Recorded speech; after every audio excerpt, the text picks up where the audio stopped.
Professor, comprei um imóvel. Não comprei de uma construtora, não comprei de uma incorporadora, de um investidor. Eu comprei o imóvel do particular. Eu comprei da Marina, do Henrique, do Lázaro, né? Comprei da Amanda, da Mariana. Comprei esse imóvel dessa pessoa que estava vendendo, mas ele nunca comprou e vendeu imóvel para ganhar dinheiro, para viver disso. Não é o negócio dele, vive de outra coisa, outra profissão. Relação civil. Então não dá para confundir relação civil com a relação do Código de Defesa do Consumidor. São relações diferentes, ações diferentes, prazos diferentes, hein? Prazos diferentes. O advogado que advoga para uma construtora incorporadora, o primeiro exercício que nós temos que fazer é qual que é? Analisar se o contexto é sim cível ou de relação de consumo. Normalmente relação de consumo. Até pelo fato da construtora incorporadora ser o fornecedor considerado o fornecedor de produtos e serviços. Mas você tem que fazer essa análise porque muitas vezes o advogado já errou a tese, né? O advogado do consumidor errou a tese, entrou com a ação errada mesmo, entrou com a tese errada. Então é importante porque na defesa, nas respostas do réu, seja qual for, até em reconvenção, você pode trabalhar muito bem isso. Vamos lá, na relação civil então, hein? Na relação civil, como que funciona isso na relação civil? Nós temos a aplicação do artigo 441, hein? E os seguintes. Se eu trago os vícios do imóvel para a relação civil, eu vou aplicar o artigo 441 e os seguintes. Então, é a primeira situação. Eu anotei aqui alguns exemplos, hein? Que podem ser questionados na relação civil, claro. Pisos soltos, telhas fora do padrão, paredes pintadas com a cor errada, canos entupidos, calhas entupidas, né? Calçada emburacada, a árvore, quando a raiz, né? Tem uma árvore dentro da casa. Quem já morou numa casa que tem uma árvore no quintal? É lindo, é bom, mas também se a árvore começar a sair raiz para todo lado, você vai ver o que é bom para tosse, não é isso? Canos entupidos, já falei, quantidade menor de tomadas, fiação, problemas estruturais, vícios aparentes, né? Então acontece. Na civil, quando existe uma relação, um negócio jurídico, uma relação imobiliária, né? Uma transação imobiliária civil, eu vou enxergar de outro jeito. Então esquece o que nós falamos de consumidor, hein? Na relação civil é até mais fácil, mais simples. Nós vamos enxergar os vícios do imóvel de forma mais simples. A primeira classificação, para ficar bem didático, para que possamos entender e explicar para o nosso cliente, os vícios são divididos em vícios aparentes e vícios ocultos. Vícios aparentes e vícios ocultos. É a primeira classificação que temos que enxergar. Vícios aparentes, você comprou o imóvel de um particular e constatou com facilidade. Trincados, rachaduras, telhado, problemas estruturais, né? Telhado, energia, infraestrutura de encanamento. Você percebe com facilidade. É aparente, o próprio nome diz, aparentes. O problema aparece aonde? Nos ocultos, né? Porque no oculto você precisa entrar no imóvel, morar no imóvel ou alugar o imóvel, para que você tenha acesso aos defeitos. O oculto sempre é mais difícil, mais complicado até de provar. Normalmente nós provamos através do quê? Prova pericial. Vícios do imóvel, nós podemos usar todas as provas, hein, gente? Podemos usar de forma completa a teoria das provas. Então, nas nossas ações, aplicando o CDC ou a relação civil que estamos falando agora, podemos aplicar todas as provas. As provas orais. Quais são as provas orais? Testemunhas e depoimento pessoal das partes. E as provas documentais. Documental em sentido estrito. Fotos, imagens, vídeos. Pericial nem se fala. Falou em vício, defeito, pericial tem que ter, tem que aparecer. Inspeção judicial do juiz, que muito advogado nem sabe que existe, não pede. Ah, o juiz não vai. Não vai porque você não pediu. E se o juiz não for, ele pede para o oficial de justiça aí para fazer o mandado de constatação. Dá na mesma. Resolveu. E a própria ata notarial, hein? Professor, quantas provas nós temos no processo civil brasileiro aplicadas ao direito civil, ao direito do consumidor, nas relações de vícios do imóvel? Nós temos duas provas. Prova oral de um lado, testemunhas e depoimento pessoal das partes, e provas chamadas provas documentais do outro. Documentais em sentido estrito, primeira. Segunda, pericial, tem que ter. Inspeção judicial do juiz, para o juiz, se ele não for, vai alguém. Normalmente vai o oficial de justiça para fazer o mandado de constatação e a ata notarial, que virou uma baita prova nesses casos também, hein, gente? Isso é prática jurídica, hein? Atenção aqui, então nós temos aqui, nos vícios do imóvel, enxergando a relação cível, aplicando o Código Civil.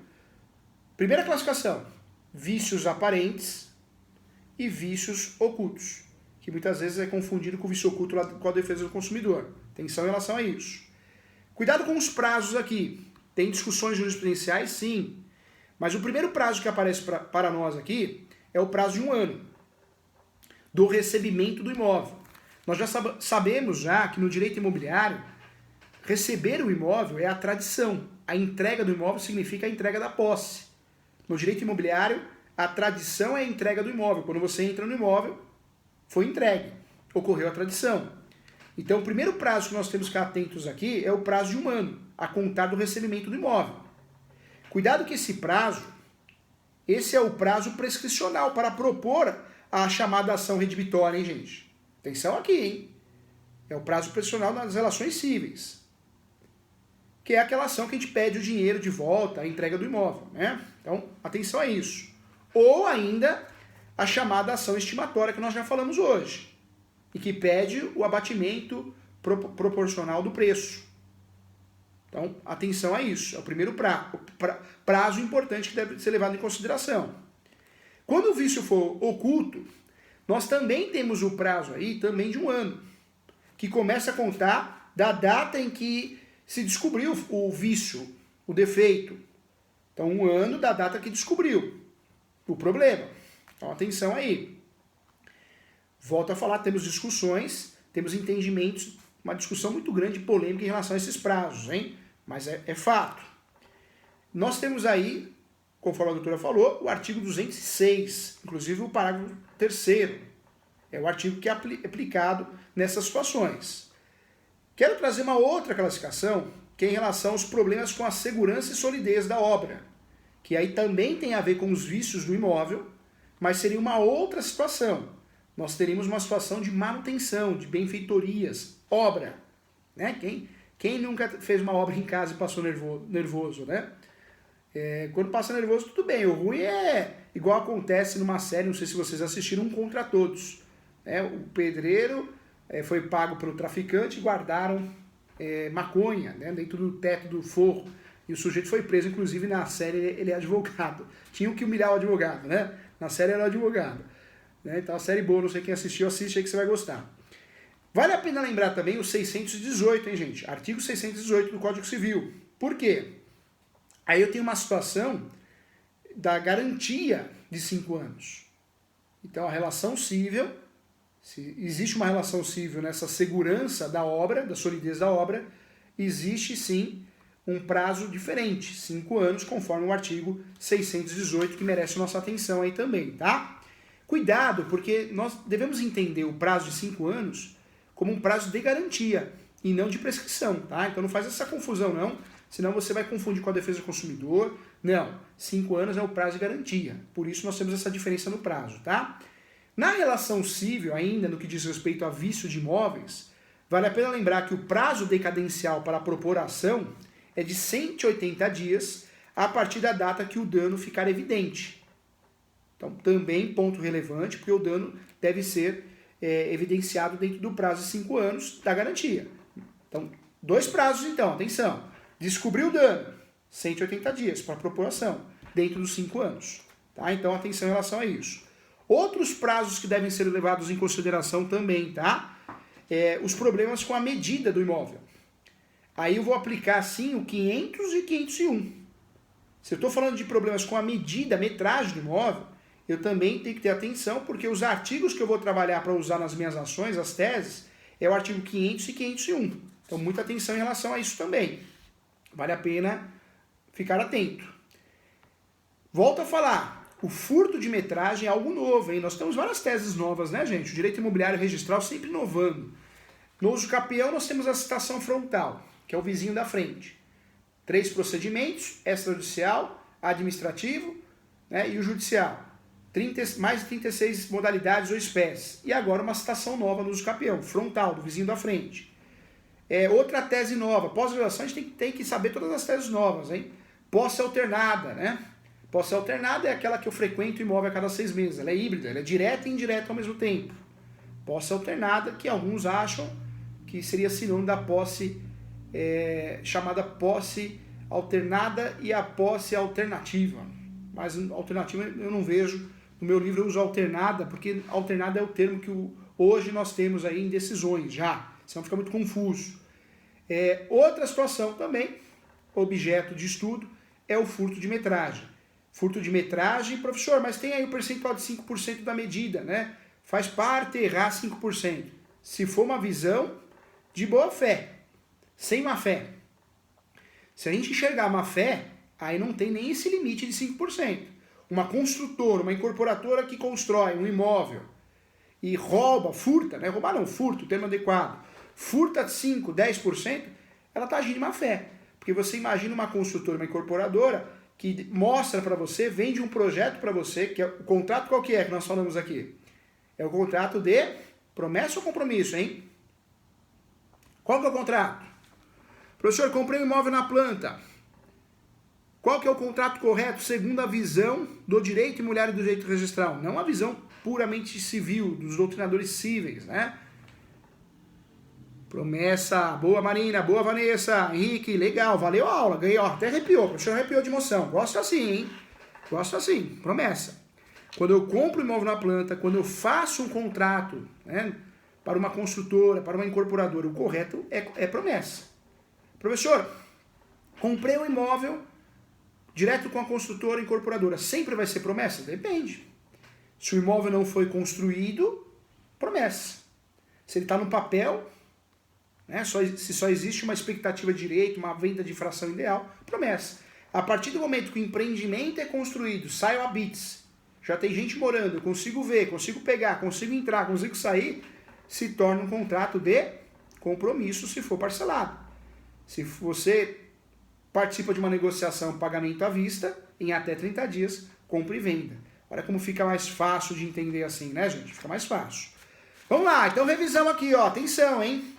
Nós aprofundamos bem o assunto hoje, hein? Nós estudamos aqui, então, os vícios das transações imobiliárias. Quais são os vícios das transações imobiliárias, professor Júlio? Nós classificamos aqui, conforme a nova doutrina, como, primeira, vícios na documentação. Seriam os vícios da capacidade, o menor comprar um imóvel sem suprimir a incapacidade. Poxa, o menor pode comprar imóvel? Claro que pode. Mas se ele tem 16 ou 18, tem que ser assistido pelo pai, a mãe ou representante legal. Menos 16, representado. Outro exemplo que eu dei de vício de documentação imobiliária, hein? Falta de aplicação do due diligence. Já sabemos o que é due diligence, hein, gente? O que é due diligence? Uma auditoria na documentação. Essa auditoria é feita por uma análise bem feita através das certidões. Certidões de propriedade, antes 76 transcrição, após 76 matrícula, certidões de distribuições cíveis, o nome do autor, do comprador e do vendedor, falei autor. Né? Se você é advogado só de uma das partes, você vai tirar da parte adversa, da parte contrária, só, porque você conhece a parte que está te contratando. Se você não está trabalhando numa situação neutra, né? Se for neutro, você vai ter que solicitar dos dois. Distribuições cíveis, certidões de distribuições cíveis devem ser negativas, da esfera estadual, da esfera federal. Também certidões de distribuições criminais, da esfera estadual e federal. Outro ponto importante também, certidão, né, também de protesto da localidade do imóvel, do vendedor, e onde ele resida, se ele residir em local diferente, outro município. Certidões trabalhistas, nós falamos aqui, são duas, pegadinha brava na prática, certidões de ações trabalhistas e certidões de execução trabalhista. Falamos aqui também, né, da questão subjetiva, análise subjetiva que é feita, perguntar para o vizinho do lado direito, do lado esquerdo, do fundo, da frente, né, quanto tempo reside aquele sujeito no imóvel, quanto tempo aquele sujeito é inquilino. Essa análise é importante, conversamos também. Muitas vezes faz parte também do due diligence. O conjunto de instrumentos particulares, um contrato bem feito preliminar, auto de vistoria, conversamos aqui também. Verificar também se existem débitos condominiais, débitos tributários, tudo isso faz a diferença nesse due diligence. Conversamos também sobre os erros, retificando aqui os erros dos contratos. Tem gente que acha que o contrato é tudo igual, não é. Nós classificamos aqui de forma bem didática, né? Contrato preliminar para fechamento de negócio. Contrato de compra e venda, pagamento à vista. Compromisso, compra e venda de um imóvel construído, palpável, consigo enxergar, pegar. Promessa, compra e venda de imóvel na planta. Cessão de direitos possessórios, igual. Comprar e vender imóvel irregular, sem registro. Cessão de direitos hereditários, igual a vender direito de herança. Nós conversamos sobre isso, hein? Esquece a classificação A, então, que é a primeira classificação dos vícios das transações imobiliárias. Classificação 2, vícios de formalidade. Uma transação imobiliária eu preciso fazer através de, no mínimo, 3 procedimentos. Recolhimento de tributo, escritura pública, lavrar a escritura pública, tabelião de notas e registrar no cartório de imóveis competente. Conversamos sobre os vícios de metragem. Eu compro um imóvel até 5%, se tem um erro de metragem, passa, desde que não seja aprovada a má-fé. Se provar má-fé, não passa é nada, hein? Falamos dos vícios redibitórios. Redibitórios, vícios estruturais do imóvel. Evicção, não tem nada a ver com imóvel, tem a ver com ações. Existem ações em andamento, conversamos sobre isso também. Professor, separamos as relações? Sim, relação de consumo, tem um consumidor e um fornecedor de produtos e serviços. Do outro lado, existe uma construtora, uma incorporadora. Se eu sou advogado do consumidor, é claro que eu vou sempre usar o Código de Defesa do Consumidor, porque meu cliente tem uma chance maior de êxito. Para isso, eu preciso provar que o outro, o réu, ou os réus, são fornecedores de produtos e serviços.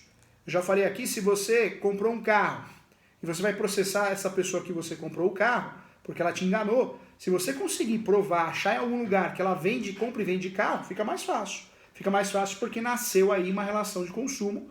Se nasceu uma relação de consumo, existe um contrato de adesão, existe um fornecedor de produtos e serviços do outro lado e um consumidor do outro, seja pessoa natural ou pessoa jurídica. Conversamos sobre isso, usamos como exemplo também.